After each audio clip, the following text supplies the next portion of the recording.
नमस्ते साथियों। इस क्लास में हम कक्षा 10 के गणित मैथ्स विषय की प्रश्नावली 6.2 का अध्ययन करेंगे। ये प्रश्नावली एनसीईआरटी द्वारा जारी किए गए संशोधित सिलेबस 2023-24 पर आधारित प्रश्नावली है। इससे पहले हमने 6.1 प्रश्नावली को पढ़ा था तथा 6.1 प्रश्नावली, 6.2 प्रश्नावली और 6.3 प्रश्नावली में काम आने वाली महत्वपूर्ण प्रमेयों के बारे में भी हमने अध्ययन किया था। आपको पता होना चाहिए कि 6.1 प्रश्नावली में यानी इस प्रश्नावली के पहले भाग में हमने कुछ प्रमेयों के बारे में जिक्र किया था। उन प्रमेयों में हमने एक प्रमेय पढ़ी थी, थेल्स प्रमेय। तो उस थेल्स प्रमेय को अपनी उस क्लास में हमने जिस रूप में बताया था उसमें थोड़ा आप संशोधन जरूर कीजिए। थेल्स प्रमेय को हमने इस प्रकार से पढ़ा था, यानी उस क्लास में आपको बताया गया था कि प्रमेय 6.3 जो है वो थेल्स प्रमेय है, लेकिन वास्तव में एक 6.1 जो प्रमेय है अपनी इस प्रश्नावली की वो थेल्स प्रमेय हमें माननी है या वो थेल्स प्रमेय है। अब हम बात करते हैं इसकी प्रश्नावली 6.2 का हम अध्ययन करते हैं। 6.2 प्रश्नावली में देखिए सबसे पहला क्वेश्चन हमें इस प्रकार से दिया है कि आकृति 6.17 एक साथ। इसमें क्वेश्चन में एक आकृति दी हुई है जिसका एक भाग और दूसरा भाग, दो भागों में आकृति दी गई है। इन दोनों आकृतियों में डी ई के समानांतर बी सी है। आकृतियों को भी हम देखेंगे। आकृति 1 में ई सी और आकृति 2 में ए डी ज्ञात कीजिए। चलिए हम इसका अध्ययन शुरू करते हैं। ये अपनी आकृतियां आपको सामने दिखाई दे रही होगी। इस प्रकार की आकृतियां बनाई हुई है। ए बी सी आकृति है और उसमें एक प्रतिच्छेदक रेखा डी ई है। उसमें ए से डी तक की लाइन 1.5 सेंटीमीटर दी गई है, डी से बी तक की लाइन 3 सेंटीमीटर और ए से ई तक की लाइन 1 सेंटीमीटर हमें दी हुई है। इस आकृति में देखिए ए बी सी इस प्रकार का त्रिभुज है। इसमें प्रतिच्छेदक रेखा एक जो कि बी सी के समानांतर रेखा है। यहाँ पे दिया गया है कि जो डी ई प्रतिच्छेदक रेखा है, दोनों भिन्न भिन्न रेखाओं से प्रतिच्छेदित करती हुई जो रेखा जा रही है वो डी ई के समान बी सी के समानांतर है। यानी ये रेखा है ना बी सी अपनी, उसके समानांतर है ये इस आकृति में, और इस आकृति में इस बी सी के समानांतर है ये रेखा डी ई। इस प्रकार की जो स्थिति है या जो शर्त है वो प्रश्न में दी हुई है। तो देखिए यहाँ पे इससे हल करने के लिए हमने जो 6.1 प्रमेय पढ़ी थी उसका यहाँ पे उपयोग करना पड़ेगा। 6.1 प्रमेय को हमने इस प्रकार से पढ़ा था कि यदि किसी त्रिभुज की एक भुजा के समानांतर अन्य दो भुजाएं भिन्न भिन्न बिंदुओं पर प्रतिच्छेद करने के लिए एक रेखा खींची जाए तो ये अन्य दो भुजाएं एक ही अनुपात में विभाजित होती है। ऐसा इसमें हमने पढ़ा था। ये वास्तव में क्या लिखा गया, यदि किसी त्रिभुज की एक भुजा के समानांतर, जैसे मान लीजिए कि अपना एक त्रिभुज है, इस भुजा के समानांतर हम अगर कोई लाइन खींचते हैं तो ये लाइन क्या करेगी, इन दोनों भुजाओं के भिन्न भिन्न बिंदुओं पर प्रतिच्छेदित करेगी। भिन्न भिन्न बिंदुओं पर प्रतिच्छेद करने के लिए रेखा खींची जाए तो अन्य भुजाएं एक ही अनुपात में विभाजित होती है। अन्य भुजाएं एक अनुपात में मतलब ये लाइन अपॉन ये लाइन, यानी अगर ए बी सी अपना त्रिभुज है और डी ई इस प्रकार से प्रतिच्छेदन खींचा जाता है और इस बी सी के समानांतर कोई रेखा खींची जाती है, तो ये जो समानांतर रेखा है ना, इस भुजा के समानांतर खींची गई रेखा अन्य भुजाओं को दो बिंदुओं पर प्रतिच्छेदित करती है। तो इन दोनों रेखाओं को क्या करती है, समान अनुपात में विभाजित करती है। यानी ए डी बटा डी बी करते हैं ना हम, उसके बराबर प्राप्त होता है ए ई बटा ई सी। ये है अपनी 6.1 प्रमेय। इस आधार पर हम इसको आगे हल करते हैं तो देखते हैं क्या हमें प्राप्त होने वाला है। ये जो त्रिभुज है ए बी सी त्रिभुज, इस त्रिभुज में देखिए डी ई के समानांतर है, यानी ये जो डी ई लाइन है उसके समानांतर लाइन कौन सी है, बी सी। ऐसा प्रश्न में दिया गया है कि डी ई के समानांतर क्या है, बी सी। अब देखिए डी ई के समानांतर बी सी है, इसका मतलब इस त्रिभुज में यानी एबीसी त्रिभुज में एक भुजा के समानांतर एक रेखा खींची गई है जो अन्य भुजाओं को दो बिंदुओं पर प्रतिच्छेदित करती है। तो ये जो दोनों बिंदुओं को प्रतिच्छेदन से जो अन्य भुजाओं का अनुपात बनता है वो अनुपात क्या होता है, समानांतर बराबर होता है। इसका मतलब ये लाइन ए डी बटा यहाँ से ये ए डी बटा डी बी है वो इस लाइन के बराबर, इस अनुपात के बराबर हो जाएगी, ए ई बटा ई सी के बराबर हो जाएगी। ये कौन सी प्रमेय है, ये अपनी आधारभूत समानुपातिकता का प्रमेय का हम यहाँ पे प्रयोग कर रहे हैं। और आधारभूत समानुपातिकता के प्रमेय को ही हमने थेल्स प्रमेय पढ़ा था।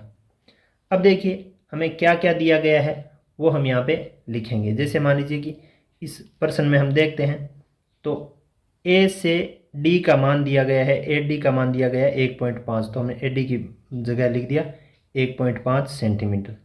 फिर डी से ई के मान को हमें दिया गया है 3 सेंटीमीटर, तो बट्टा में जो डी ई था बट्टा में हमने लिख दिया 3। ए ई यानी ए से ई तक की जो दूरी है वो दी गई है 1 सेंटीमीटर, और ई से सी हमें दी नहीं गई है, ज्ञात करनी है, तो ई से सी की दूरी को हमने ई से सी ही मान लिया। अब हम क्या करते हैं, अब हम इसको करते हैं पक्षांतरित। पक्षांतरण करेंगे तो एक प्रकार से वज्र गुणन भी बोल सकते हो, और यहाँ से ई सी है वो इसके गुणा में चला जाएगा, 1.5 के गुणा में क्या चला जाएगा, ई सी, और ये जो 3 है वो इसके 1 के गुणा में चला जाएगा। यहाँ पे कौन सा पक्षांतरण हो रहा है, वज्र गुणन पक्षांतरण हो रहा है। अब देखिए यहाँ अगर इन दोनों को गुणा कर लेते हैं हम तो दोनों का गुणा कितना आता है, 3, और ई सी के गुणा में जो 1.5 है उस 1.5 को हम इस 3 के बट्टा में भेज देते हैं। अब हम क्या करते हैं, देखिए 1.5 का भाग देते हैं 3 में, तो वास्तव में ये पॉइंट हटाना है तो हमें ऊपर 10 से गुणा करना पड़ेगा। जैसे नीचे की संख्या से पॉइंट अगर 1 कदम आगे खिसकाना है तो ऊपर 10 से गुणा करो, 2 कदम खिसकाना है तो 100 से गुणा करो, इस प्रकार से, यानी 10 की घातांक उतनी रखो जितनी की पॉइंटों को आप स्थानांतरित कर रहे हो।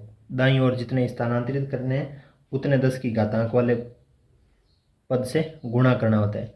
तो वास्तव में ये कितना हो जाएगा, अगर पॉइंट हटेगा तो ऊपर 10 से गुणा होगा तो 30/15 हो जाएगा, और 30 में 15 का भाग कितनी बार जाता है, 2 बार। इसका मतलब जो इस त्रिभुज की ईसी लाइन है वो कितनी आ जाएगी, 2 सेंटीमीटर इसकी उत्तर की लाइन आ जाएगी। ये अपना हो गया आंसर। अब हम बात करते हैं इसके दूसरे प्रश्न की। दूसरे प्रश्न में देखिए क्या क्या बातें दी गई है। यहाँ पे इस प्रश्न में ऐसा दिया गया है कि जो डी ई लाइन है, ये वाली लाइन डी ई लाइन, ये लाइन बी सी के समांतर है, बी सी के समानांतर है।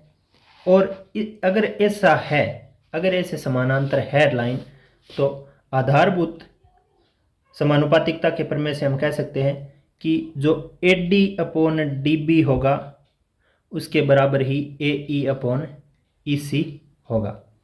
तो A D upon D B, A D upon D B, यानी ये जो समांतर रेखा शेष भुजाओं को जहाँ पे प्रतिच्छेदित कर रही है उनको अनुपातिक रूप में हमने लिख दिया कि ए डी बटा B C, A D D B बराबर ए ई बटा ई सी। ये आधारभूत समानुपातिकता के प्रमेय से हमने हल कर लिया।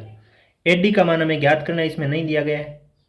बी डी का मान, या डी बी बोल दो या बी डी बोल दो, 7.2 दिया गया है तो बट्टा में हमने 7.2 लिख दिया, बराबर ए ई का मान, ए ई का मान 1.8 और ई सी का मान 5.4, तो ई सी की जगह हमने लिख दिया 5.4। अब हम इसका वज्र गुणन पक्षांतरण करेंगे, या फिर इसको जो ए डी के बट्टा में जो 7.2 है उसको हम इस भिन्न के गुणा में भेज देंगे, 7.2 के गुणा में, तो इस प्रकार की हमें भिन्न प्राप्त हो जाएगी।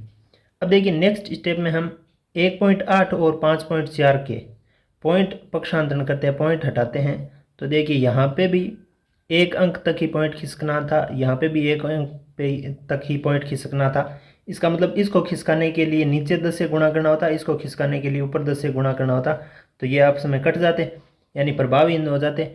इस स्थिति में हम जितना पॉइंट समान संख्या तक, अगर समान अंकों तक पॉइंट खिसकाना होता है तो इसको हम सीधा ही 10 से गुणा किए बिना ही हटा देते हैं, क्योंकि 10 से गुणा करेंगे तो भी वो 10 आपस में कट जाता है। अगर बिना गुणा किए करते हैं तो भी वो उतना ही मान प्राप्त हमें होता है। अब देखिए 1.8 कितना बन गया 18 और 5.4 अपना बन गया 54। तो 18/54 को हम 1/3 लिख सकते हैं। 18/54 को हम कितना लिख सकते हैं 1/3। 18 का भाग 54 में कितनी बार जाता है 3 बार, तो 1/3 लिख दिया। गुणा में 7.2 था तो गुणा में 7.2 को ही हमने एक बार के लिए रहने दिया। अब हमें क्या करना है, ये जो 1.3 आया है 1/3 आया है उसके 3 का भाग हम 7.4 में देंगे, 7.2 में देंगे तो इसका मान आ जाएगा 2.40 सेंटीमीटर। ये अपना उत्तर हो गया। इसका मतलब जो AD का मान मिला है हमें, A से D का इस लाइन का जो मान मिला है वो मिला है 2.40 सेंटीमीटर। ये अपने पहले प्रश्न के दूसरे बिंदुवत प्रश्न का हल भी यहाँ पर प्राप्त हुआ है। इसको आप अपनी कॉपी में नोट करिए, लिखिए तथा पुनः इसका दोबारा से अध्ययन कीजिए और बार बार इसका अभ्यास करोगे तो ये आपको याद हो जाएगी। ध्यान रखना यहाँ पे ये जो काम आने वाली प्रमेय है वो आपको मौखिक तौर पर याद होनी ज़रूरी है। इन्हीं के माध्यम से हम आगे के प्रश्नों को हल कर पाएंगे और इन प्रश्नों में भी इसका उपयोग हमने यहाँ पे किया है। क्लास को यहाँ रोकेंगे और प्रश्न को उतारेंगे। अगर आपके पास कॉपी पेन अभी नहीं है तो इसका स्क्रीनशॉट लेकर एक बार सेव कर लीजिए। नेक्स्ट हम अभी इसके दूसरे क्वेश्चन की बात करते हैं। दूसरे क्वेश्चन में देखिए, किसी त्रिभुज PQR की भुजाएं PQ और PR क्रमशः बिंदु E और यानी PQ और PR पर क्रमशः बिंदु E और F स्थित है। निम्नलिखित में से प्रत्येक स्थिति के लिए बताइए कि क्या EF समानांतर है QR के। तो इसके लिए हमें जो माप दिए गए हैं वो इस प्रकार से दिए गए हैं। एक त्रिभुज है अपना PQR, जैसा हमने आकृति में बना लिया। PQR त्रिभुज है, उसमें PQ पर E बिंदु स्थित है और PR पर F बिंदु स्थित है, ऐसा इसमें दिया गया है। इसमें बताया गया है कि PE यानी अगर हम पहली स्थिति की बात करते हैं इस त्रिभुज में पहली स्थिति अगर हम यहाँ पे रखते हैं तो P से E की जो दूरी है, ये यहाँ से यहाँ तक की दूरी वो है 3.9 सेंटीमीटर में माप है। E से Q तक की दूरी है 3 सेंटीमीटर। फिर P से F की दूरी ये है 3.6 सेंटीमीटर, तो हम यहाँ पे लिख देंगे 3.6। और आगे जो F से R की दूरी है वो है 2.4 सेंटीमीटर। ऐसा हमें पहली स्थिति के लिए ऐसा माप दिया गया है। यहाँ पे अब देखिए जो प्रमेय काम में लेनी है वो है प्रमेय 6.2 प्रमेय में हमने 6.1 का विपरीत पढ़ा था यानी विलोम पढ़ा था। वो क्या पढ़ा था हमने कि यदि एक रेखा किसी त्रिभुज की दो भुजाओं को एक ही अनुपात में विभाजित करे तो वह तीसरी भुजा के समानांतर होती है। ये है 6.2 प्रमेय। ये आधारभूत समानुपातिकता प्रमेय यानी थेल्स प्रमेय का एक प्रकार से विलोम है, विपरीत है। थेल्स प्रमेय क्या थी या आधारभूत समानुपातिकता प्रमेय क्या थी? वो ऐसे थी कि किसी भी एक भुजा के समानांतर अगर कोई रेखा खींची जाए जो अन्य भुजाओं को भिन्न भिन्न बिंदु पर प्रतिच्छेदित करें तो ये अन्य भुजाओं को एक ही अनुपात में विभाजित करती है। क्योंकि वो रेखा समानांतर खींची जाती है तब वो अन्य भुजा को एक ही अनुपात में विभाजित करती है। यहाँ लिख दिया कि अगर वो रेखा एक ही अनुपात में विभाजित करें तो वह समानांतर होती है। 6.1 थी कि यदि कोई रेखा एक भुजा के समानांतर खींची जाती है तो वह अन्य भुजाओं को भिन्न भिन्न बिंदु पर काटती है तथा एक ही अनुपात में विभाजित करती है। इसका विपरीत ये हो गया कि अगर एक ही अनुपात में कोई रेखा विभाजित कर रही है त्रिभुज की तो वो तीसरी भुजा की क्या होती है? समानांतर होती है। यानी दो भुजाओं को एक ही अनुपात में अगर विभाजित करती है कोई रेखा तो वह तीसरी भुजा के समानांतर होती है। इस प्रमेय का हम यहाँ पे उपयोग करेंगे। अब देखिए इस स्थिति से अगर हम देखें आधारभूत समानुपातिकता प्रमेय के आधार पर अगर हम इसमें देखें तो क्या है? PE बटा EQ। PE ये लाइन हो गई बटा EQ ये लाइन हो गई। ये इस लाइन के दो हिस्से हो गए ना, तो पी ई बटा ई क्यू बराबर क्या हो जाएगा, पी एफ बटा एफ आर, पी एफ बटा एफ आर। अब देखिए पी क्यू का मान इसमें 3.9 सेंटीमीटर दिया गया है, ई क्यू का मान इसमें 3 सेंटीमीटर दिया गया है, पी एफ का मान इसमें 3.6 सेंटीमीटर दिया गया है और एफ आर का मान इसमें 2.4 सेंटीमीटर दिया गया है। इसको हमने जैसा मान जहाँ जहाँ दिया गया है वैसा मान हमने वहाँ वहाँ लिख लिया है। नेक्स्ट स्टेप में अगर हम इनके दशमलव को यहाँ से हटाते हैं तो दशमलव स्थानांतरित करने के रूल के बारे में हमने पहले भी जिक्र किया था कि अंश में एक अंक को अगर दाईं तरफ खिसकाना है तो हर में भी एक अंक को दाईं तरफ खिसकाना है। हर अंश और हर में एक ही संख्या में यानी एक जितने ही अंकों को अगर खिसकाना है तो वो दशमलव वहाँ से डायरेक्ट गायब हो जाता है। जैसे 3.9 में 9 के आगे लेके जाना था और 3.0 में 0 के आगे लेके जाना था, तो एक एक बिंदु यहाँ से खिसक गया। 3.6 और 2.4 में भी एक एक ही अंक थे इसके दाईं ओर, तो ये भी यहाँ से गायब हो गया। यानी 39/30 हो गया, ये 36/24 हो गया। तो 39/30 में हम देख पा रहे हैं कि यहाँ से 3 का भाग इसमें 13 बार जाता है और इसमें 3 का भाग इसमें 10 बार जाता है। 12 का इसमें भाग कितनी बार जाता है, 3 बार, और इसमें 12 का भाग जाता है 2 बार। इस प्रकार से हमने जो अपनी नई भिन्न बनाई वो इस प्रकार से हमें प्राप्त हुई कि 13/10 और 3/2। अब यहाँ पे हमने वज्र गुणन हल कर सकते थे, अन्यथा हम इसको ऐसे भी कर सकते थे। 13 में 10 का भाग दिया तो 1.3 आया और 3 में 2 का भाग दिया तो 1.5 आया। यानी जो आधारभूत समानुपातिकता प्रमेय है वो यहाँ पे संतुष्ट नहीं हो रही है। क्यों? क्योंकि जो आधारभूत समानुपातिकता प्रमेय में जो भुजाओं के समान अनुपात बनते हैं वो समान अनुपात समान नहीं है। इसका तो 1.3 मान आ रहा है, इसका 1.5 मान आ रहा है। आधारभूत समानुपातिकता प्रमेय संतुष्ट नहीं है, अतः ई एफ क्यू आर के समानांतर नहीं है। अगर ये आधारभूत समानुपातिकता प्रमेय संतुष्ट होती तो ये E F line Q R के समानांतर होती। यहाँ पे ये संतुष्ट नहीं है तो ई एफ लाइन इस क्यू आर के समानांतर नहीं होगी। ठीक है, नेक्स्ट हम इसके दूसरी स्थिति की बात करते हैं। तो दूसरी स्थिति में देखिए क्या मान दिया गया है, किस प्रकार से हमें मान दिया गया है। दूसरी स्थिति में मान दिया गया है कि P से E दिया गया है 4 सेंटीमीटर, Q से E दिया गया है 4.5 सेंटीमीटर, P से F दिया गया है 8 सेंटीमीटर और R से F दिया गया है 9 सेंटीमीटर। अब देखते हैं हम क्या सिचुएशन बनती है। इसको हम रखते हैं अपनी इस प्रमेय में। तो देखिए किस प्रकार की स्थिति हमें यहाँ पे देखने को मिलती है। सबसे पहले हम हल करते हैं। तो आधारभूत अपनी समानुपातिकता प्रमेय है, उससे अगर हम देखें तो क्या स्थिति बनेगी। यहाँ आप देखिए कि पी ई बटा ई क्यू, यहाँ हमने पी ई बटा ई क्यू लिखा था और पी एफ बटा एफ आर लिखा था। पी ई बटा ई क्यू और पी एफ बटा एफ आर, ठीक है, ये अनुपात बराबर होते हैं। यहाँ पे हमने पी ई का मान कितना दिया गया है 4, तो 4 लिख दिया, बटा ई क्यू का मान कितना दिया गया 4.5, तो 4.5 लिख दिया। पी एफ का मान 8 दिया गया तो 8 लिख दिया, एफ आर का मान 9 दिया है तो 9 लिख दिया। यहाँ हर में जो एक पॉइंट हमें नज़र आ रहा है दशमलव, उसको हटाने के लिए ऊपर अंश में 10 से गुणा करना पड़ेगा। तो ऊपर कितना बन जाएगा 40, नीचे कितना बन गया ये पॉइंट घटते ही 45, 40/45, यहाँ 8/9 है। इसको हमने 5 से काटा तो ये 8/9 ही आया।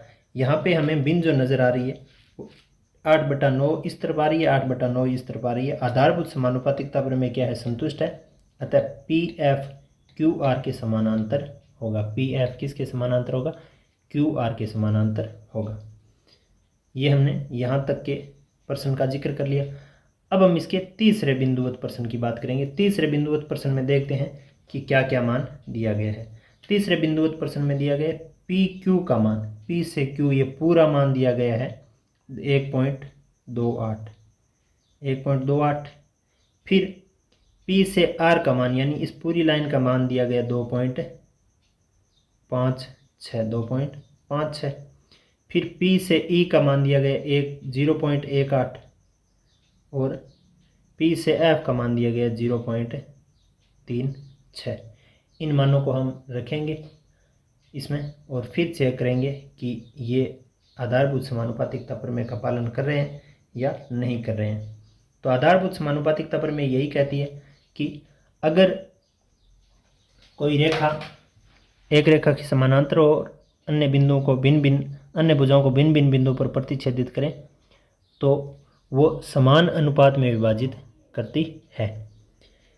तो अब हम इसमें देखिए पी ई बटा ई क्यू लिखेंगे, पी ई बटा ई क्यू लिखेंगे, फिर हम लिखेंगे पी एफ बटा एफ आर। ये आधारभूत समानुपातिकता प्रमेय अपनी। यहाँ पे देखिए ई से क्यू का मान हमें दिया नहीं गया, ई से क्यू का मान नहीं दिया गया, तो हम क्या लिखेंगे ई क्यू का मान पी क्यू है ना, पी क्यू में से ये ई पी ई घटाने से क्या मान प्राप्त हो जाता है, हमें ई क्यू का मान प्राप्त हो जाता है।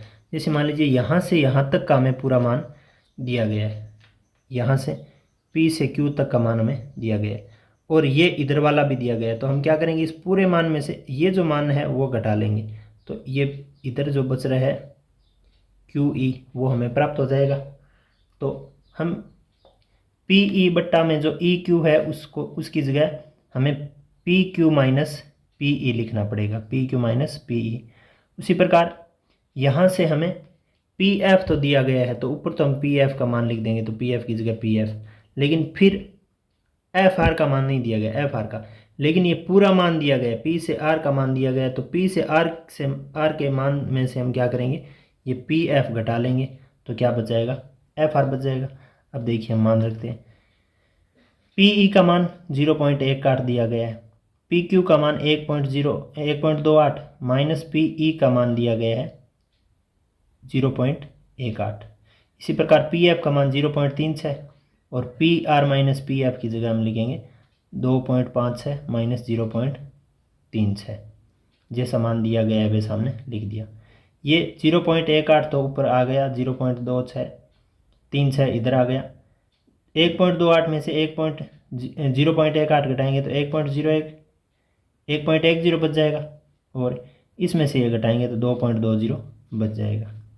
अब देखिए इन दशमलव को यहाँ से गायब करते हैं तो ये 18/110 हो गया, ये 36/220 हो गया। ये 2 से कटते हैं कितनी बार, 9/55 आ जाता है इसका, और ये 4 से कटते हैं 9/55 इसका मान आ जाता है। इस प्रकार से 9/55 ही बराबर के इस तरफ आया, 9/55 ही इस तरफ आया, यानी जो अपनी आधारभूत समानुपातिकता प्रमेय का जो रूल था या जो पैटर्न था वो यहाँ पे क्या हो रहा है, सेटिस्फाई हो रहा है, संतुष्ट हो रहा है।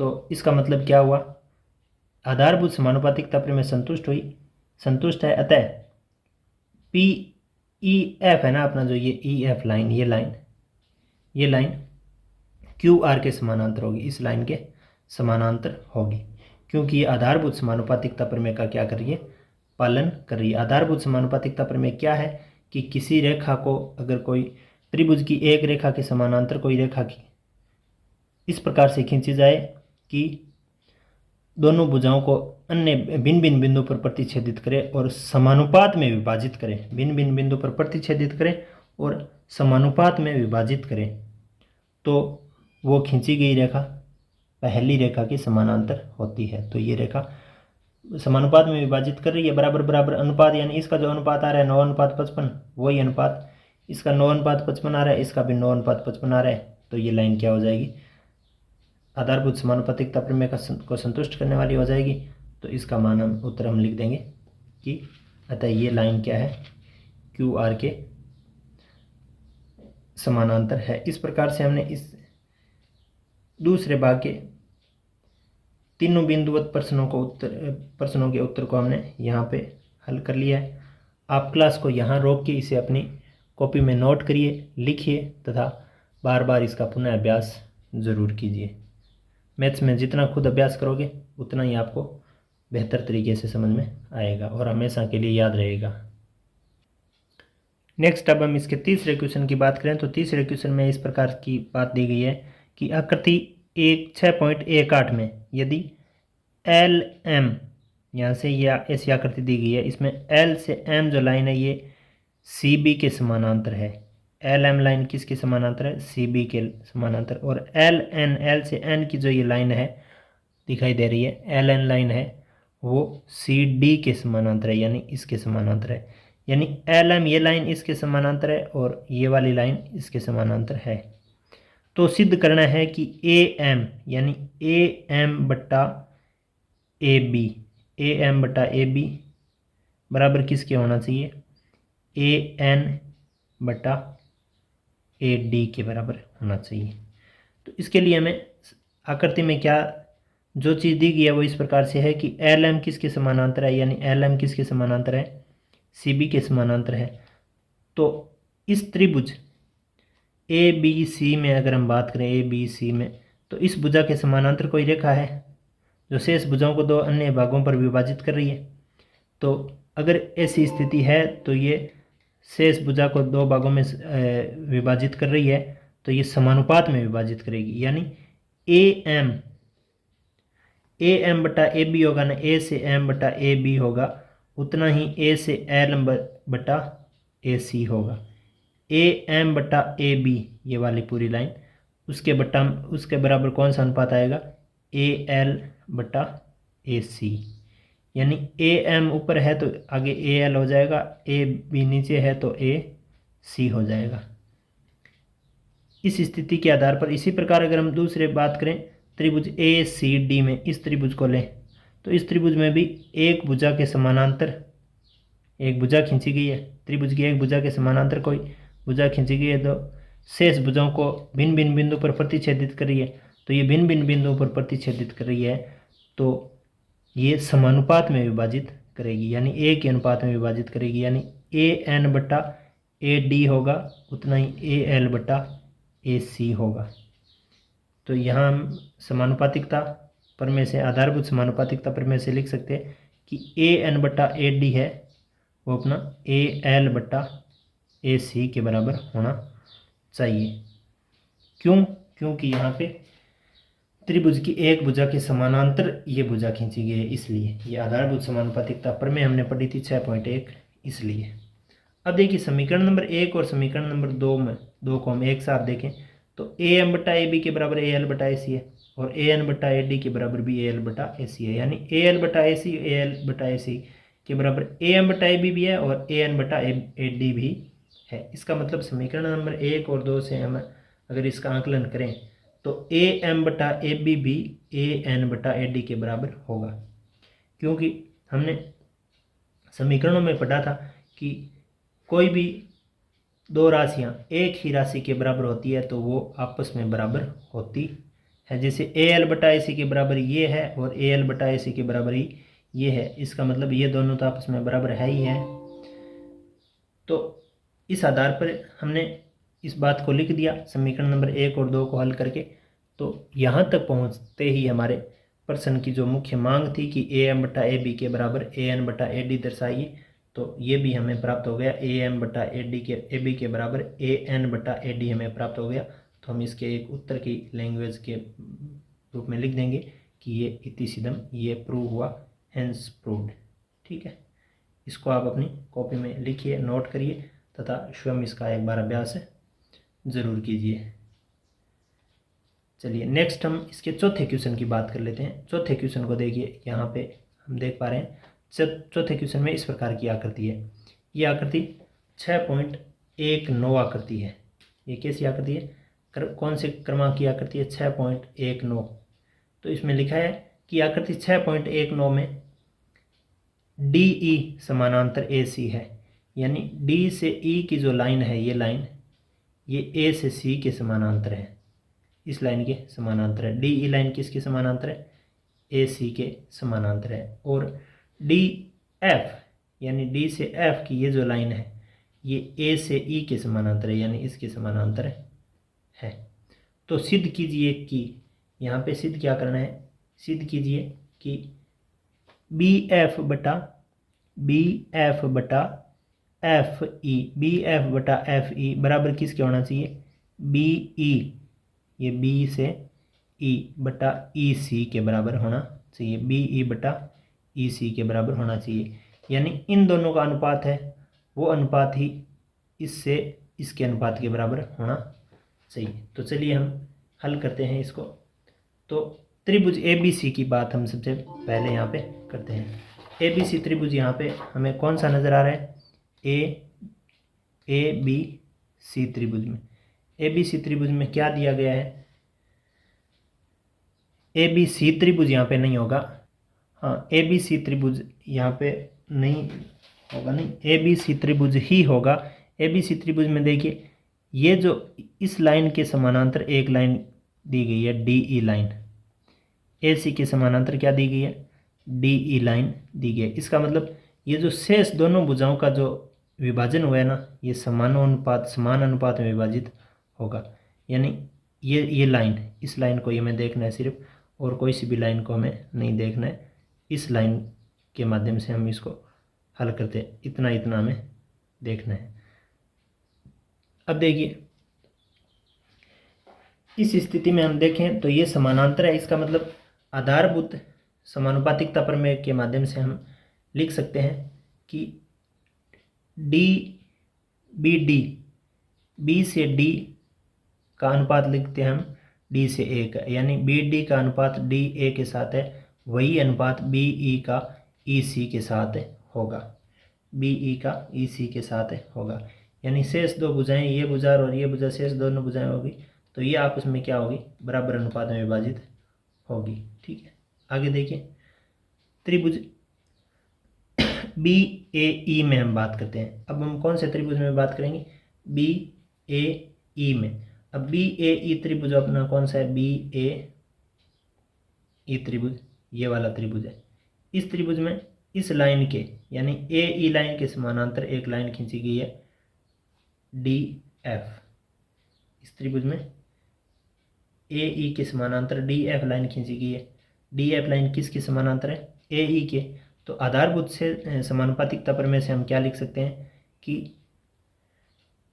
बी डी, बी से डी वाली लाइन कौन सी है, ये बी डी बराबर किसके, बी डी बट्टा डी ए, ये लाइन किसके बराबर होगी, इस त्रिभुज की बात करें तो बी एफ बट्टा बी ई के बराबर होगी, बी एफ बट्टा ई एफ के बराबर, बी एफ बट्टा ई एफ के बराबर होगी। अब देखिए यहाँ हमें इन दोनों समीकरणों की तुलना करनी चाहिए। जैसे बी डी बट्टा डी ए के बराबर बी ई बट्टा ई सी है और बी डी बट्टा डी ए के बराबर बी एफ बटा ई एफ है। तो बी डी बटा डी ए और बी डी बटा डी ए के बराबर ये भी है और ये भी है। इसका मतलब क्या हुआ कि ये दोनों आपस में बराबर होंगे ही होंगे, क्योंकि ये दोनों ही क्या है, बी डी बटा डी ए के बराबर है। ये भी बी डी बटा डी ए के बराबर है, ये भी बी डी बटा डी ए के बराबर है। तो समीकरण 1 नंबर और समीकरण 2 नंबर से अगर हम एक साथ इनका हल देखें तो हमें प्राप्त हो जाएगा कि बी ई बटा ई सी, बी ई बटा ई सी बराबर किसके हो जाएगा, बी एफ बटा एफ ई के बराबर हो जाएगा। और ये हमें हमारा हैंस प्रूव हो गया, इसको हमने आंसर के तौर पे यहाँ पे लिख दिया है। इस बात को भी आप समझ गए होंगे। समझ गए हो तो आप अपनी कॉपी में इसको नोट कर लीजिए, लिख लीजिए तथा बार बार इसका रिवाइजन ज़रूर कीजिए, स्वयं एक बार अभ्यास ज़रूर कीजिए। नेक्स्ट हम इसके क्वेश्चन नंबर 5 की बात करते हैं। 5 नंबर क्वेश्चन में लिखा गया है कि आकृति 6.20 में डी ई समानांतर बताई गई है ओ क्यू के और डी एफ समानांतर बताई गई है ओ आर के। दर्शाइए कि ई एफ क्यू आर के समानांतर है। इस प्रकार की आकृति हमें दी गई है। इसमें ऐसा दिया गया है पी क्यू आर कोई त्रिभुज है। इस त्रिभुज में जो डी ई लाइन है ना, ये वाली लाइन, ये लाइन इस ओ क्यू के बराबर है, ओ क्यू के समानांतर है, सॉरी ओ क्यू के। और जो डी एफ लाइन है, ये डी एफ लाइन ये ओ आर के समानांतर बताई गई है। और पूछा गया है, दर्शाना क्या है, सिद्ध क्या करना है कि जो ई एफ है ना, जैसे ये लाइन है ई एफ, वो लाइन इसके समानांतर है, ऐसा सिद्ध कीजिए। ठीक है, तो सबसे पहले इसे सोल्व करने के लिए हमें क्या लिखना पड़ेगा, जो चीज़ें दी गई है उसके बारे में बात करते हैं। जैसे त्रिभुज, हम एक त्रिभुज ले लेते हैं पी क्यू ओ त्रिभुज, इस त्रिभुज की बात करते हैं, सिर्फ पी क्यू ओ त्रिभुज। इस त्रिभुज में देखें तो यहाँ पे इस लाइन के समानांतर कोई लाइन है जो शेष लाइनों को दो भिन्न भिन्न बिंदु पर प्रतिच्छेदित कर रही है, दो भिन्न भिन्न बिंदु ई और डी पर प्रतिच्छेदित कर रही है, तो वो अवश्य तौर पर आधारभूत समानुपातिकता प्रमेय से इन्हें इन दोनों रेखाओं को समानुपात में विभाजित करेगी। तो आधारभूत समानुपातिकता प्रमेय से हम लिखेंगे कि यहाँ से इस पी क्यू ओ त्रिभुज में ओ क्यू लाइन के समानांतर डी ई है, तो इसका मतलब ये हुआ कि जो पी ई बटा ई क्यू है, या पी डी बटा डी ओ लिख देते हैं पहले, पी डी बटा डी ओ किसके बराबर होगी, पी ई बटा ई क्यू के बराबर होगी। यानी इसका इसके साथ जो अनुपात है वही अनुपात इस लाइन का इस लाइन के साथ अनुपात होगा। किस आधार पर, आधारभूत समानुपातिकता प्रमेय से। पुनः हम एक त्रिभुज और ले लेते हैं, कौन सा, पी ओ आर ले लेते हैं। जैसे पी ओ आर, इस त्रिभुज में देखिए इस लाइन के समानांतर एक रेखा है ये, इसका मतलब इस लाइन के समानांतर जो रेखा है वो इन शेष रेखाओं को समानुपात में विभाजित करेगा। समानुपात में विभाजित मतलब पी डी बटा पी ओ है, डी ओ है, वो पी एफ बटा एफ आर के बराबर होगा। आधारभूत समानुपातिकता प्रमेय से हम वापस इसको दोबारा से ऐसे लिखेंगे कि जो पी डी बटा डी ओ है, पी डी बटा डी ओ है, वो किसके बराबर होगा, पी एफ बटा एफ आर के बराबर होगा। तो यहाँ पे इस त्रिभुज से जो हमने बात लिखी वो 1 नंबर समीकरण हो गई, और इस त्रिभुज में पी ओ आर से लिखी वो 2 नंबर समीकरण हो गई। अब देखिए यहाँ पे हम इन दोनों समीकरणों को एक साथ देखते हैं, तो पी डी बटा डी ओ के बराबर पी बटा ई क्यू भी है, और पी डी बटा डी ओ के बराबर पी एफ बटा एफ आर भी है। और हमने पढ़ा है कि कोई भी एक वस्तु, अगर एक ही कोई भी दो वस्तुएं एक समान वस्तु के बराबर होती है तो वे दोनों आपस में बराबर होती है। तो यहाँ पे देखो पी डी बटा डी ओ के बराबर ये भी है और पी डी बटा डी ओ के बराबर ये भी है, इसका मतलब ये दोनों बराबर होंगे। समीकरण 1 और 2 से देखें तो पी ई बटा ई क्यू, पी ई बटा ई क्यू किसके बराबर हो जाएगा, पी एफ बटा एफ आर के बराबर हो जाएगा। अब देखिए हम 6.2 प्रमेय का जिक्र करें। जैसे आधारभूत समानुपातिकता प्रमेय का एक विलोम है कि अगर कोई भी रेखाएं, कोई एक रेखा त्रिभुज की दोनों भुजाओं को समानुपात में विभाजित करें, कोई एक रेखा त्रिभुज की दो भुजाओं को समानुपात में विभाजित करें तो वो तीसरी भुजा के समानांतर होता है। ये है अपनी प्रमेय 6.2, जिसको हम आधारभूत समानुपातिकता प्रमेय का विलोम भी कह सकते हैं। इसका मतलब ये पी ई बटा ई क्यू जितने अनुपात में है उतने ही अनुपात में पी एफ बटा एफ आर है। इसका मतलब ये वाली जो लाइन है ना, ई एफ लाइन, ये इन दोनों लाइनों को पी क्यू और पी आर को समानुपात में विभाजित कर रही है। इसका मतलब ये जो तीसरी लाइन, ये लाइन जो है ना, ये इस लाइन के समानांतर होगी। कौन सी प्रमेय से, प्रमेय 6.2 से, आधारभूत समानुपातिकता प्रमेय के विलोम से। अतः हम इस त्रिभुज में पी क्यू आर त्रिभुज में बात करें तो प्रमेय 6.2 के आधार पर हम लिख सकते हैं कि ई एफ समानांतर किसके होगा, क्यू आर के समानांतर होगा। Hence proved. ये यहाँ पे ये क्वेश्चन का उत्तर प्रूफ हो गया। इसमें ऐसा ही पूछा गया था कि प्रूफ कीजिए कि ई एफ जो है वो क्यू आर के समानांतर है। तो हमने आधारभूत समानुपातिकता प्रमेय 6.1 का यहाँ पे उपयोग किया और फिर 6.2 प्रमेय का उपयोग करते हुए हमने इस प्रश्न को पूरा हल कर लिया है। आप इस क्लास को यहाँ रोक के इस 5वें क्वेश्चन के उत्तर को अपनी कॉपी में नोट कीजिए तथा एक बार स्वयं इसका अभ्यास जरूर कीजिए। अब हम नेक्स्ट इसके 6ठे क्वेश्चन की बात करेंगे।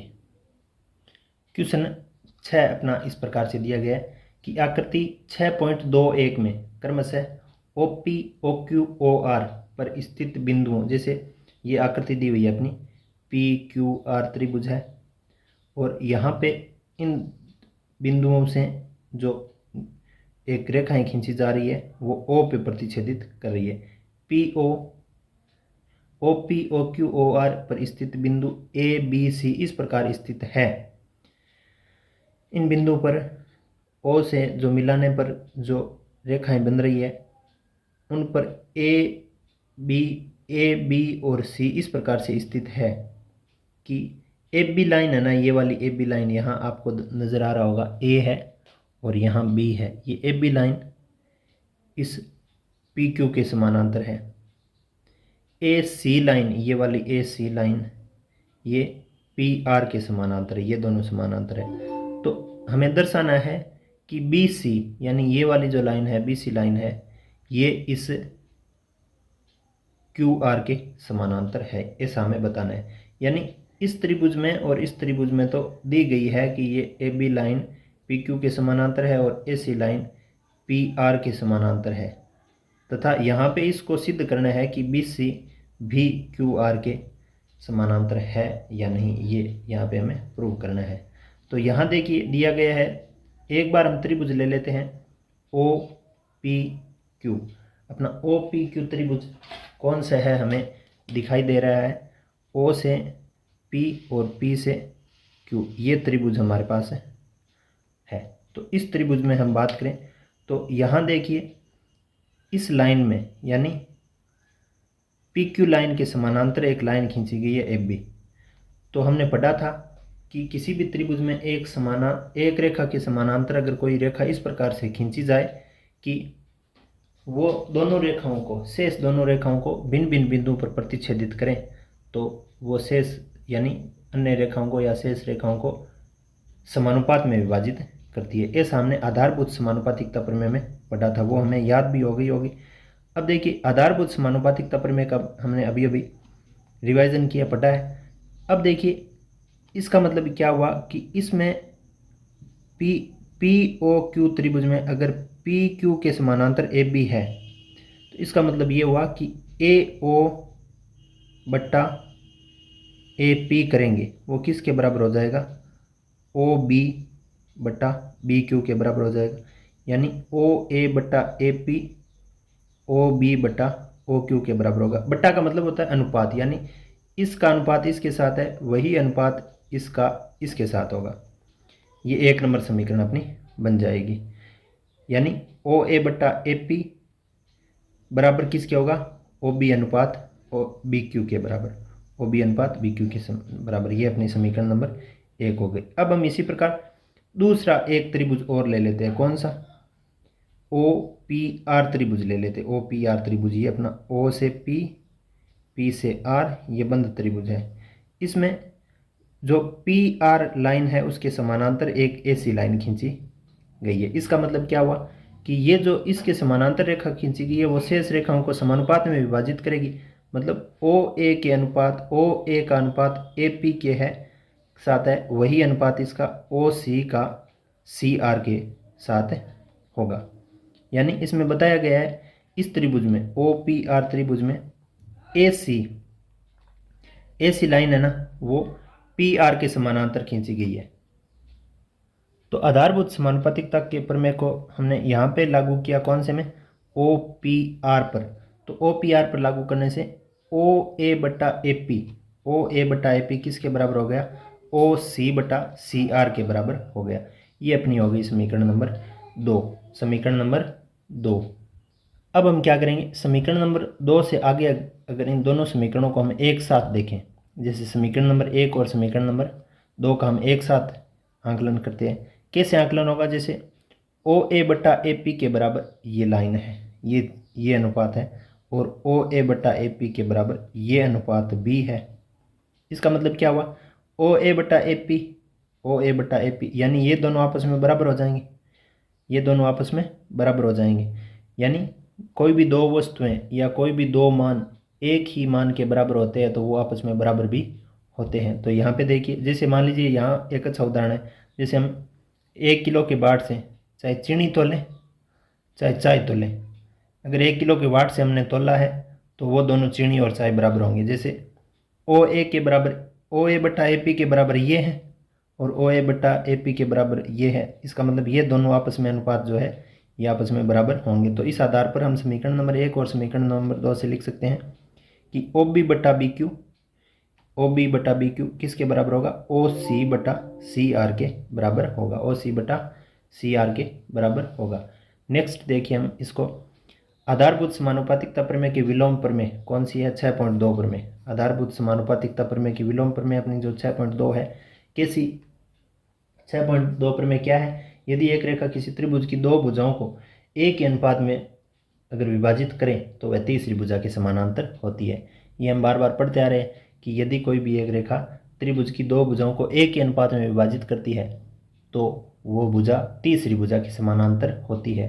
तो अब इस आधार पर हम अगर बात करें तो यहाँ अब देखने वाली बात है कि ओ बी बट्टा बी क्यू कौन सा है, ओ बी बट्टा बी क्यू ये है, ये ओ सी बट्टा सी आर के बराबर है। ओ सी कौन सा है, ये ओ सी बट्टा सी आर कौन सा है, ये। इसका मतलब इस त्रिभुज में कौन से में, ओ क्यू आर त्रिभुज में एक रेखा है बी सी जो दो भुजाओं को, कौन कौन सी भुजाओं का, ओ क्यू और ओ आर को एक अनुपात में विभाजित करती है। एक अनुपात में मतलब ओ बी का अनुपात क्यू आर के साथ है, बी क्यू के साथ है, ओ बी का अनुपात बी क्यू के साथ है, वही अनुपात ओ सी का सी आर के साथ भी है। इसका मतलब हम 6.2 प्रमेय के आधार पर लिख सकते हैं कि ये जो बनने वाली लाइन है बी सी लाइन वो क्यू आर के समानांतर होगी। इस प्रकार त्रिभुज ओ क्यू आर में, ओ क्यू आर त्रिभुज कौन सा अपना, ये ओ क्यू आर त्रिभुज में जो ये बनने वाली लाइन है, कौन सी लाइन, जो शेष भुजाओं को समानुपात में विभाजित कर रही है, कौन सी, बी सी लाइन, वो क्या हो जाएगी, क्यू आर के समानांतर हो जाएगी। हेंस प्रूव, ये अपना क्वेश्चन यहाँ पे प्रूव हो जाता है, प्रूफ हो जाता है। और यहाँ हम इसके उत्तर को भी डिफाइन कर सकते हैं कि यहाँ पहुँचने के साथ ही हमें इस प्रश्न का उत्तर भी यहाँ हमें प्राप्त हो गया है। इसे आप अपनी कॉपी में नोट करिए, लिखिए क्लास को यहाँ रोक के, तथा पुनः एक बार इसका अभ्यास स्वयं ज़रूर कीजिए। नेक्स्ट पैनल पर हम इसके नेक्स्ट क्वेश्चन की भी बात करेंगे। नेक्स्ट अपना क्वेश्चन नंबर 7वां इस प्रकार से दिया गया है कि प्रमेय 6.1 जो अपनी आधारभूत समानुपातिकता की प्रमेय है का प्रयोग करते हुए, आधारभूत समानुपातिकता की प्रमेय का प्रयोग करते हुए सिद्ध कीजिए कि एक त्रिभुज की एक भुजा के मध्य बिंदु से होकर दूसरी भुजा के समांतर खींची गई रेखा तीसरी भुजा को समद्विभाजित करती है। एक भुजा के समानांतर खींची गई रेखा तीसरी भुजा को समद्विभाजित करती है। यहाँ आधारभूत समानुपातिकता प्रमेय यानी जो 6.1 प्रमेय है उसका पूरा पैटर्न यहाँ पे कॉपी नहीं किया गया है। इसमें आधार 6.1 प्रमेय अपनी किस प्रकार से है, 6.1 प्रमेय इस प्रकार से है कि यदि किसी त्रिभुज की एक भुजा के समानांतर अन्य दो भुजाएं भिन्न भिन्न बिंदु पर प्रतिच्छेदित करने के लिए एक रेखा पर खींची जाए तो ये अन्य दो रेखाएं एक ही अनुपात में विभाजित हो जाती है। और यहाँ पे पूछा गया है कि अगर एक त्रिभुज की एक भुजा के मध्य बिंदु से यहाँ लिख दिया मध्य बिंदु से होकर दूसरी भुजा के समानांतर खींची गई भुजा तीसरी रेखा को समद्विभाजित करता है, मतलब उसके भी मध्य से होकर जाती है। यहाँ हम कक्षा बताया गया है कि आप कक्षा 9 में भी इसको सिद्ध कर चुके हैं। तो देखिए प्रश्न अनुसार आकृति इस प्रकार की बनेगी कि कोई भी एक त्रिभुज है ए बी सी त्रिभुज, इसके मध्य बिंदु जैसे ये डी से एक लाइन खींचते हैं जो इस एक लाइन एक रेखा एक भुजा मान लेते हैं ए बी की मध्य बिंदु डी है और इस डी के मध्य बिंदु से होकर इस बी सी के समानांतर कोई रेखा जा रही है। इसका मतलब ये दो स्थितियां दी गई है कि ए डी जो है वो डी बी के बराबर है क्योंकि मध्य बिंदु से खींच रहे हैं, ठीक है, और दूसरी भुजा के समानांतर है, इसका मतलब इसी बी सी के समानांतर ये है। दो स्थितियां दी गई है। और दूसरा में सिद्ध क्या करना है, सिद्ध ये करना है कि ए ई और सी ई सी बराबर है या नहीं, यानी इन दोनों को बराबर सिद्ध करना है। बराबर हो जाएंगे तो ये ई मध्य बिंदु में हो जाएगा। और स्थिति दी गई क्या है कि ए डी और डी बी बराबर है यानी ये मध्य में है और बी सी के समानांतर है ये डी ई। तो हम स्टार्ट करते हैं कि इस प्रकार की आकृति में प्रश्न अनुसार आकृति हमने ऐसी बना ली। इसमें दिया गया क्या है कि त्रिभुज ए बी सी में ए बी का मध्य बिंदु डी है, ठीक है। अतः ए डी बराबर किसके हो जाएगा, डी बी के बराबर हो जाएगा, क्यों मध्य में है तो बराबर ही हो जाएगा। और सिद्ध क्या करना है, सिद्ध ये करना है कि जो तीसरी भुजा है उसके भी मध्य से होकर जाए, इसका मतलब ए ई के बराबर सिद्ध करना है ई सी को। तो यहाँ हम देखते हैं कि अगर मध्य बिंदु में है तो ए डी बराबर डी बी तो होगा ही, डी अगर मध्य में है तो ये 1 नंबर बात जो क्वेश्चन में दी गई है उसको ही हमने 1 नंबर समीकरण का रूप दे दिया। अब यहाँ पे थोड़ी हम बात लिख देते हैं कि भुजा बी सी के समानांतर कोई रेखा खींची गई है, बी सी के समानांतर है रेखा, जो ये डी से होकर जा रही है वो बी सी के समानांतर कोई रेखा खींची गई है जो ए सी को ई पर, ए सी को ई पर यानी इस लाइन को तो ई पर काटती है तथा ए बी को डी पर काटती है, जैसे ए बी को डी पर काटती है यानी उसके मध्य बिंदु से जाती है। अतः इस प्रकार हम लिख सकते हैं कि डी ई समानांतर किसके हैं, बी सी के, डी ई लाइन है वो समानांतर किसके है, बी सी के। ऐसा इसमें बताया गया भी है कि वो दूसरी भुजा के क्या है, समानांतर खींची गई कोई रेखा है और तीसरी भुजा को समझ विभाजित करती है, ऐसा बताना है हमें, ठीक है। तो यहाँ पे ये स्थिति हो जाती है कि डी ई किसके समानांतर है, बी सी के समानांतर है तथा ए डी किसके बराबर है, डी बी के बराबर है। दो स्थितियाँ यहाँ पे हमें प्रश्न से नजर आ रही है। अब आधारभूत समानुपातिकता प्रमेय से हम अगर देखें तो आधारभूत समानुपातिकता प्रमेय यही है कि किसी भी त्रिभुज में एक भुजा के समानांतर कोई रेखा खींची जाती है, एक भुजा के समानांतर, जैसे इस भुजा के समानांतर ये रेखा खींची गई है तो ये शेष भुजाओं को समानुपात में विभाजित करेगी, मतलब ये ए डी बटा डी बी के बराबर ही विभाजित करेगी ए ई बटा ई सी को, ठीक है। ऐसा है आधारभूत समानुपातिकता प्रमेय। क्यों, क्योंकि एक भुजा यानी बी सी के समानांतर कोई रेखा है डी ई, तो वो अवश्य तो जरूर ही वो इस लाइन को यहाँ बटा यहाँ के अनुपात को ए ई बटा ई सी के अनुपात के बराबर विभाजित करेगी। ऐसी है आधारभूत समानुपातिकता प्रमेय। अब देखिए यहाँ क्या स्थिति बन जाती है, यानी ए डी बटा डी बी बराबर किसके है, ए ई बटा ई सी के बराबर है।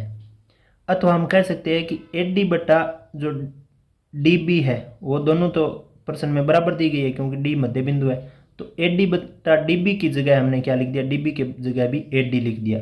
समीकरण नंबर 1 से हमने ए डी बटा ए डी ही लिख दिया, क्यों, ये दोनों तो बराबर है, ये और ये तो दोनों बराबर है, तो बराबर ए डी बटा ए डी ही लिख दिया। और यहाँ हमने जो है ऐसी ए ई बटा ई सी है तो ए ई बटा ई सी को ही रखा। अब देखिए यहाँ ये ए डी बटा ए डी एक जैसी संख्या है तो हर में और अंश में एक एक आ जाएगा, कट जाएगा, यानी भाग पूरा पूरा चला जाएगा, तो बराबर क्या रहेगा, ए ई बटा ई सी रहेगा, ए ई बटा ई सी।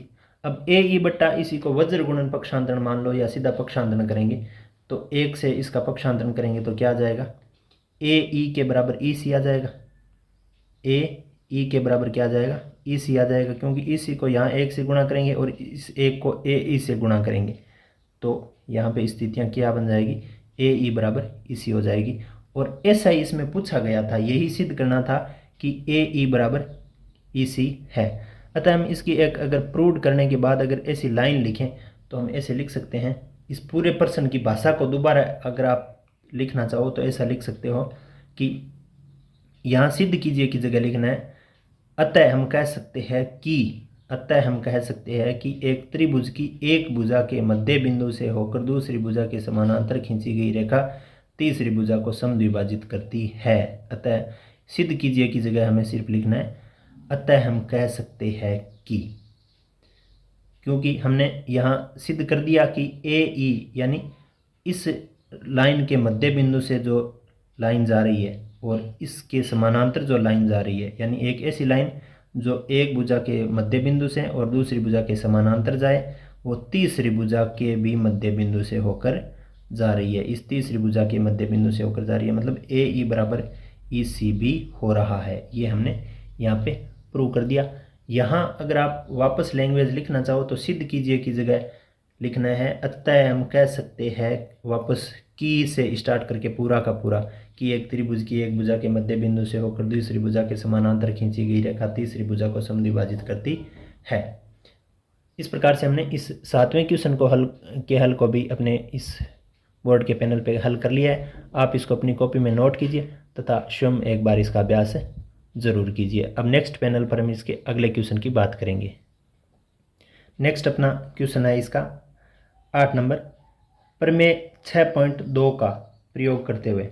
6.2 प्रमेय क्या है कि यदि किसी एक त्रिभुज की दो भुजाओं को a के अनुपात में विभाजित करें, यदि यानी मान लीजिए कोई एक लाइन त्रिभुज की दो भुजाओं को a के अनुपात में विभाजित करती है, जैसे ये त्रिभुज है, इसमें कोई अन्य भुजा इन दो भुजाओं को a के अनुपात में विभाजित करती है, तो ये तीसरी भुजा के समानांतर होती है। ये तीसरी भुजा के समानांतर होती है, ऐसी स्थिति, ऐसी बात है प्रमेय 6.2 में, जिसको हम आधारभूत समानुपातिकता प्रमेय का विलोम कहते हैं। वो हमने याद कर ली है, हमें पता भी है। अब इसमें प्रश्न में ऐसा पूछा गया है कि प्रमेय 6.2 का प्रयोग करते हुए सिद्ध कीजिए कि एक त्रिभुज की किन्हीं दो भुजाओं के मध्य बिंदुओं को मिलाने वाली रेखा तीसरी भुजा के समानांतर होती है। मध्य बिंदुओं को मिलाने वाली रेखा बोला है, समानुपात में तो विभाजित करती है, ये तो प्रमेय में लिखा गया है। तो ये क्या करती है कि दो भुजाओं के मध्य बिंदुओं को मिलाने वाली रेखा तीसरी भुजा के समानांतर होती है। याद कीजिए कि आप कक्षा 9 में भी ऐसा कर चुके हैं। तो ये आसान सा क्वेश्चन है, ज़्यादा 6.2 प्रमेय अगर हमें याद है तो ये बड़ी आसानी से इस प्रश्न को हल हम कर पाएंगे। जैसे यहाँ पे क्या दिया गया है कि त्रिभुज एक ABC एक त्रिभुज है जिसकी भुजा AB तथा AC का मध्य बिंदु क्रमशः D तथा E है।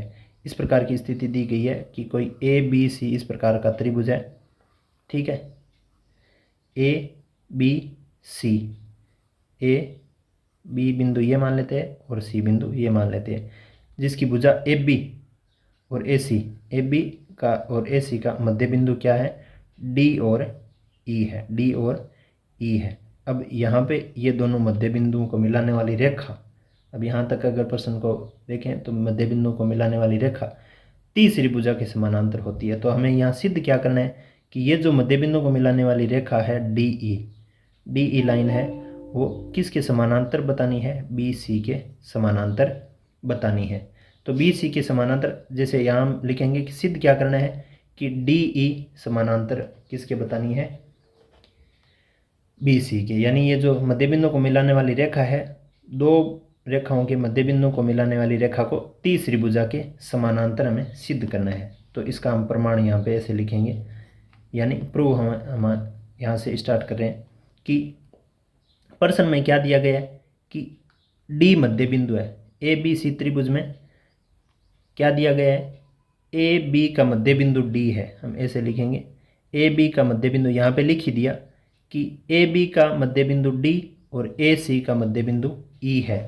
तो इस आधार पर हम बताएं ये D इसका मध्य बिंदु है, इसका मतलब AD बराबर DB हो जाएगा। AD बराबर DB लिखो या BD लिखो, एक ही बात है, ठीक है।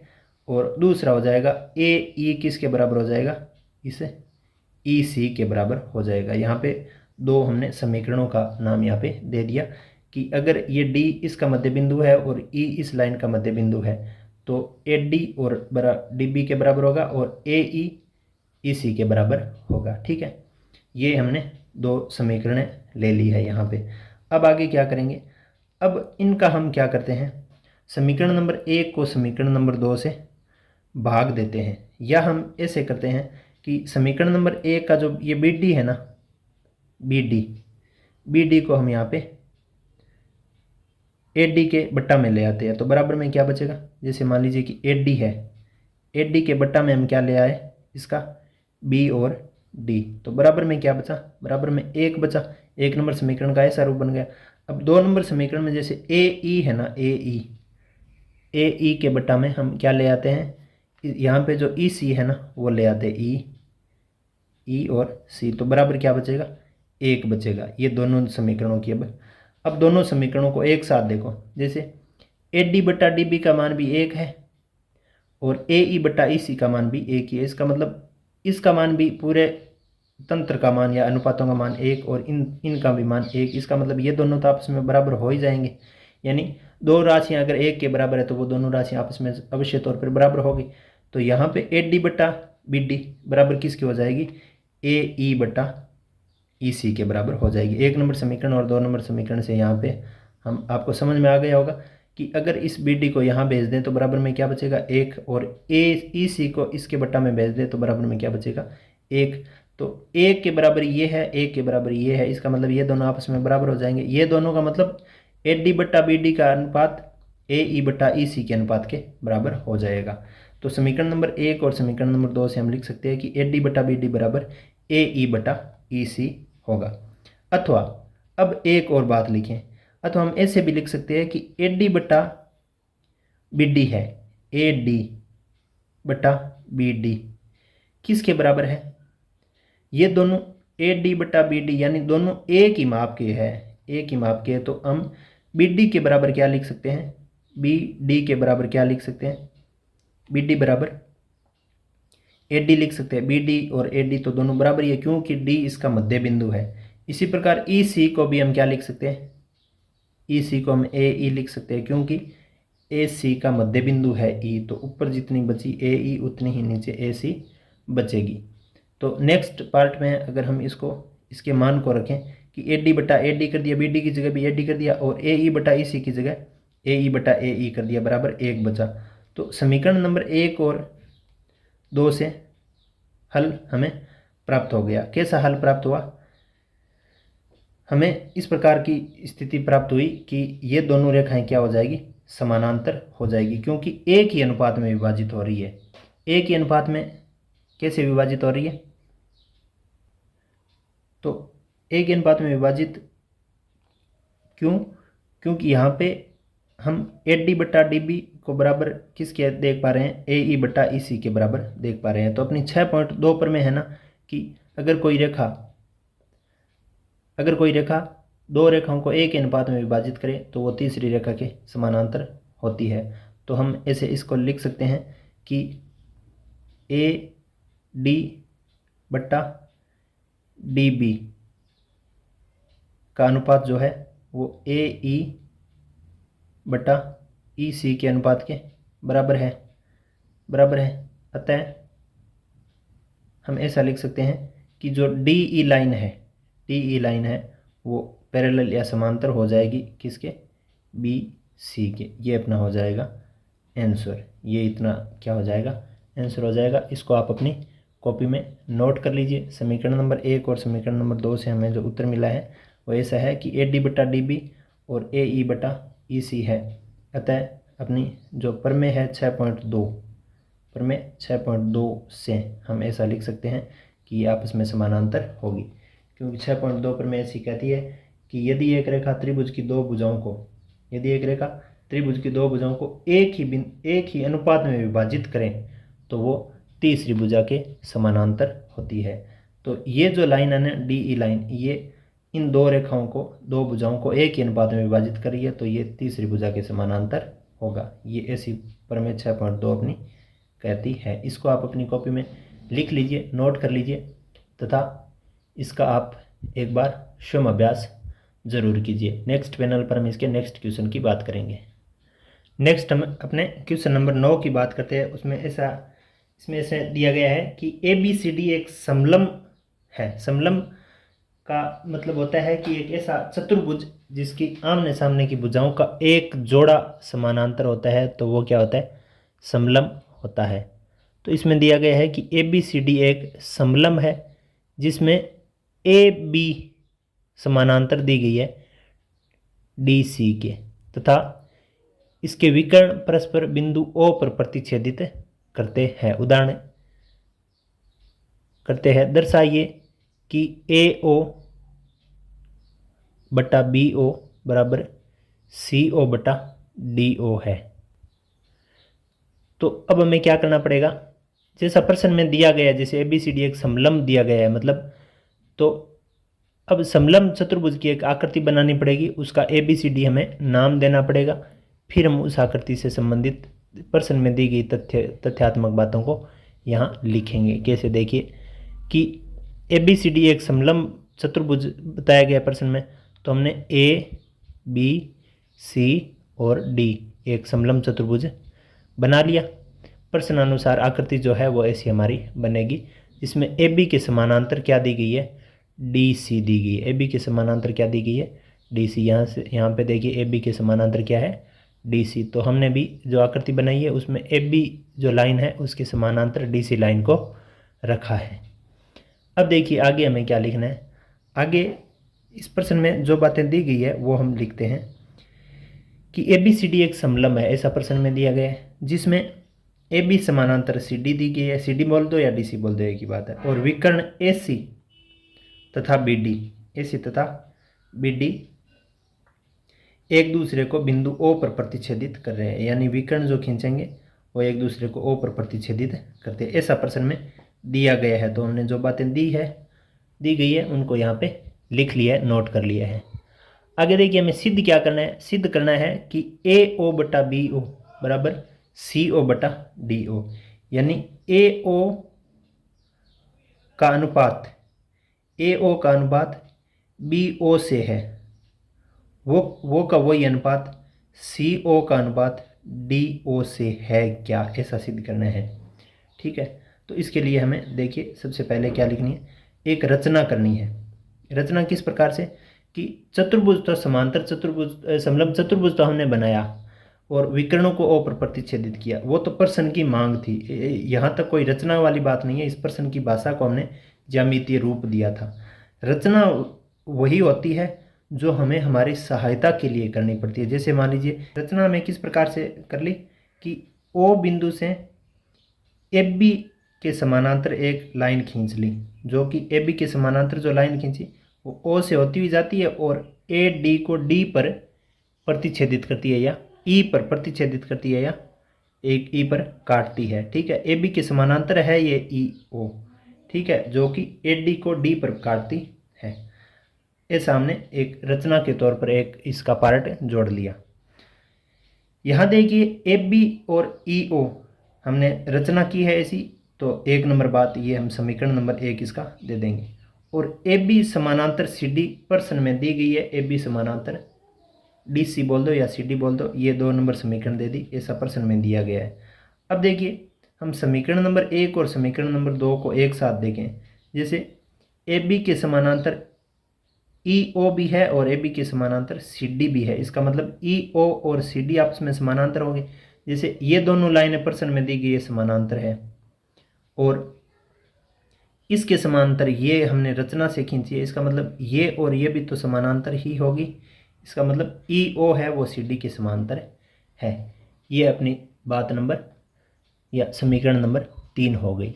नेक्स्ट हम इसमें अलग अलग त्रिभुजों से हम बात करते हैं। जैसे ए बी डी त्रिभुज लेते हैं। ए बी डी त्रिभुज अपना कौन सा हो गया, ए बी और डी त्रिभुज में से हम कुछ इसके आंकड़ों को हल करते हैं।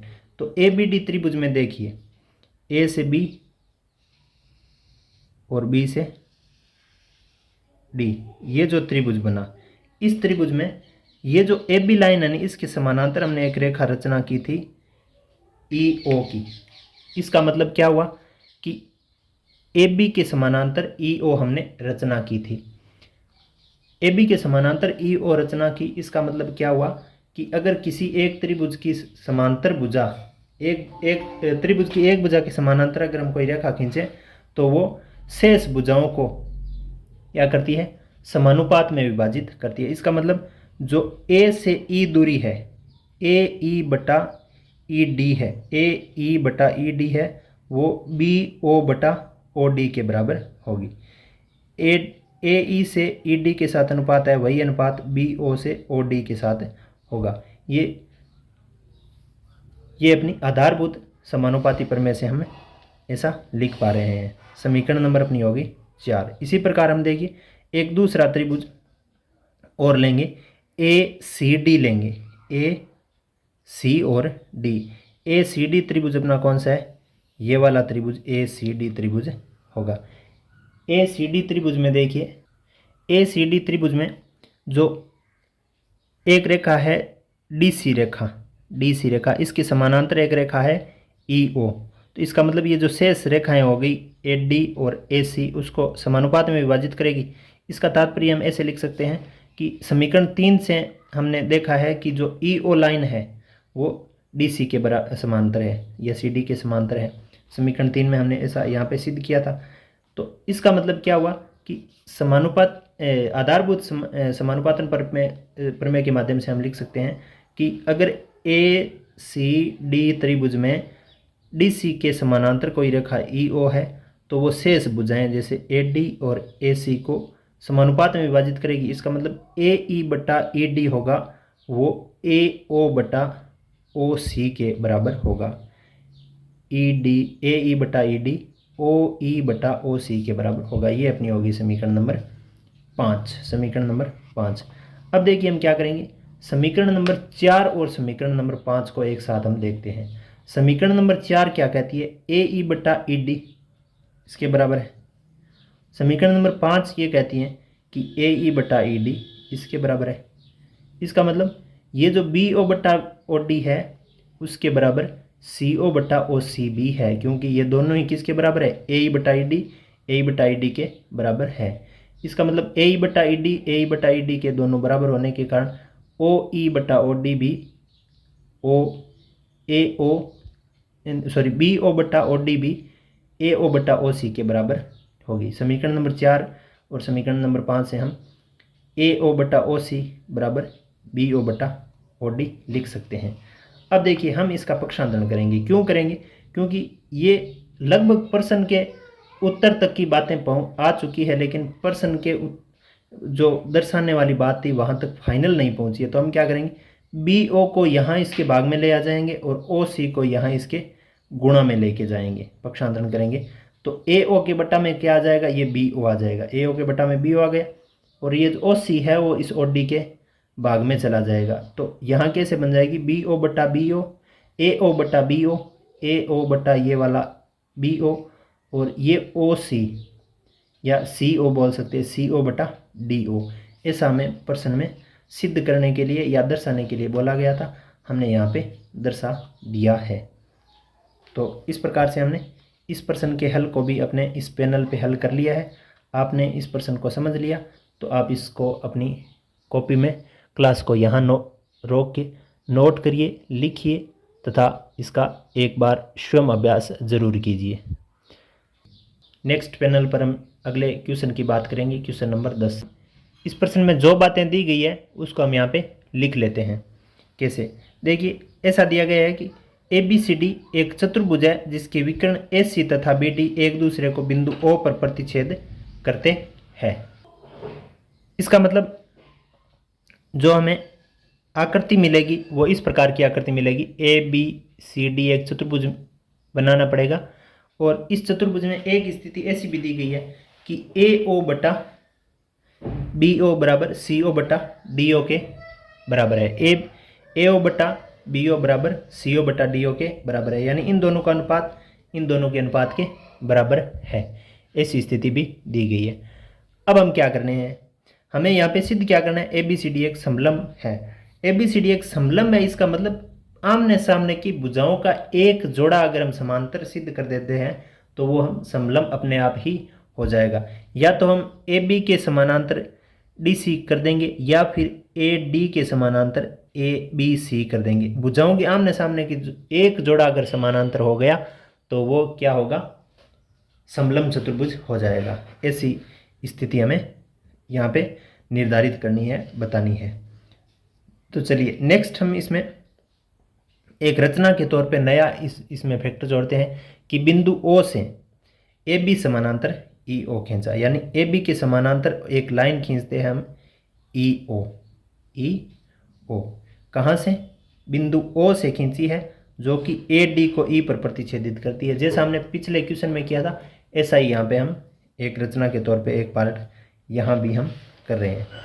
अब देखिए त्रिभुज हम लेंगे ए बी डी में। ए बी डी त्रिभुज अपना कौन सा है, ये ए से बी, बी से डी। ए बी डी त्रिभुज में देखिए क्या स्थिति बनती है। ए बी डी त्रिभुज में जो ए बी लाइन है ना अपने ए बी, इसके समानांतर एक ए ओ ई ओ लाइन हमने खींची है, रचना की है ऐसी। तो अगर ऐसी रचना कर ली हमने तो इसका मतलब ये हुआ कि हमें यहाँ पे ये स्थिति भी बतानी पड़ेगी कि ए बी के समानांतर हमने ई ओ रचना की है।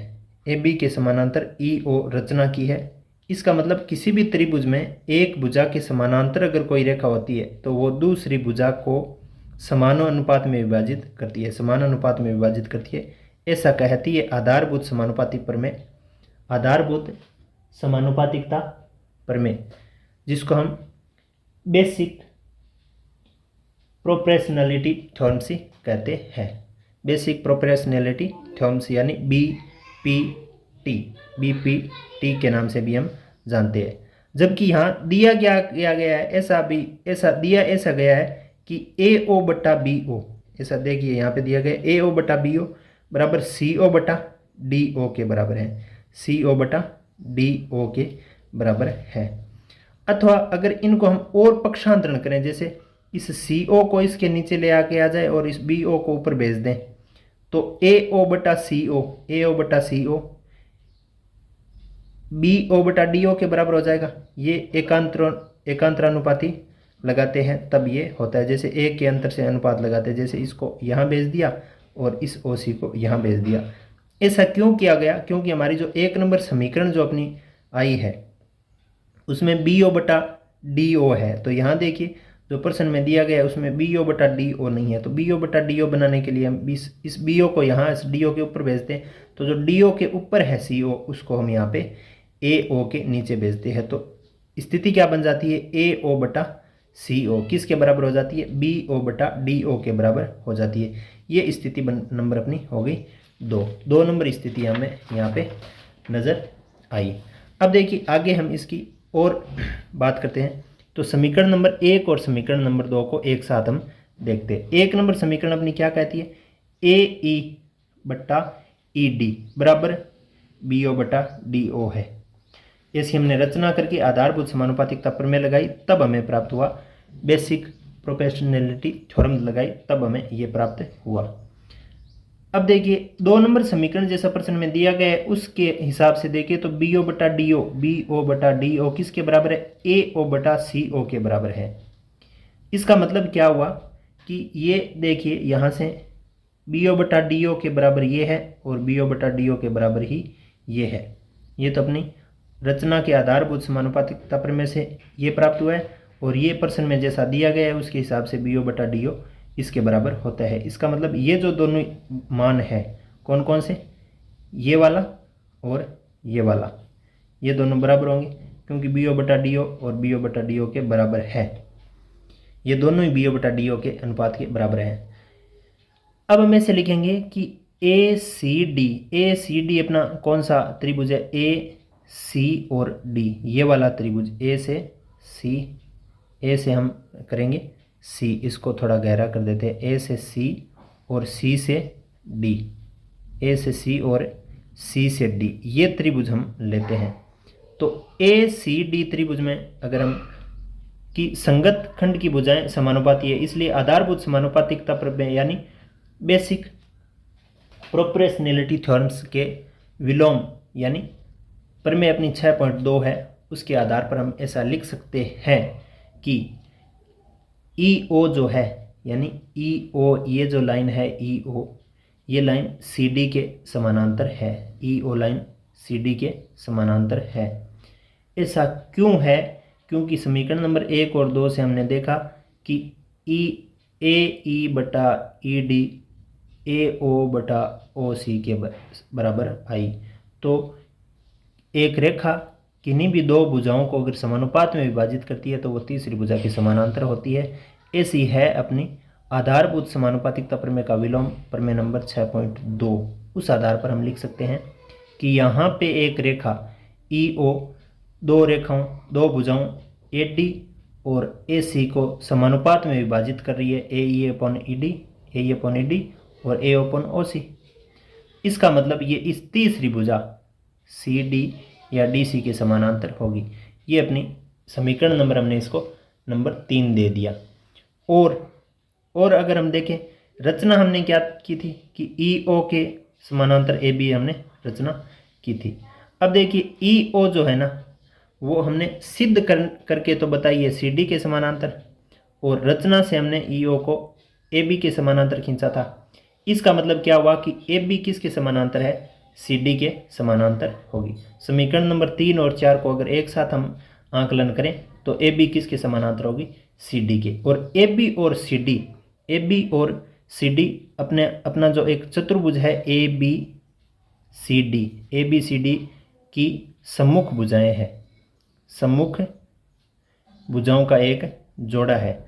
सम्मुख भुजाओं का एक जोड़ा, एक ऐसा चतुर्भुज जिसमें सम्मुख भुजाओं का एक जोड़ा अगर समानांतर हो जाए तो वो चतुर्भुज क्या होता है, समलंब होता है, समलंब चतुर्भुज होता है। चतुर्भुज ए बी सी डी की सम्मुख भुजाओं का एक जोड़ा क्या है, ए बी समानांतर सी डी है, वो आपस में समानांतर हो गया, इसका मतलब ए बी सी डी ये क्या है, समानांतर चतुर्भुज हो गया। ये बात यहाँ पे प्रूव हो गई। इस प्रकार से हमने इस 6.2 प्रश्नावली के सभी 10 क्वेश्चनों को हमने यहाँ पे हल कर लिया है। आपने इस क्लास को पूरा देखा, इसके लिए आपका बहुत बहुत धन्यवाद। आपने हमारे चैनल पर अगर पहली बार विजिट किया है तो चैनल को सब्सक्राइब कर दीजिए, चैनल को सब्सक्राइब कर दीजिए, क्लास को लाइक कर दीजिए तथा अन्य आपके दोस्तों तक इस क्लास को शेयर ज़रूर कीजिए ताकि उन्हें भी इस क्लास का फ़ायदा मिल सके। Thank you for watching complete class. धन्यवाद।